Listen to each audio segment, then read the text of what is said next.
poljoprivrednike. Poljoprivrednici su u pritvoru, a sajam se održava.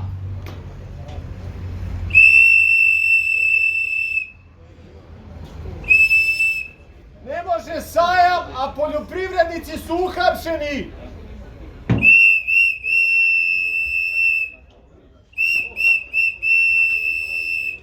Pustite ih sve! Sajam, Ašo i Čoko. Ni za nasilje! To nije istina! Nećemo trpeti nepravdu! Javio što? Ćemo prošetao malo. Ajmo prošetao malo. Pravda za Zlatka, Gorana, Slavišu!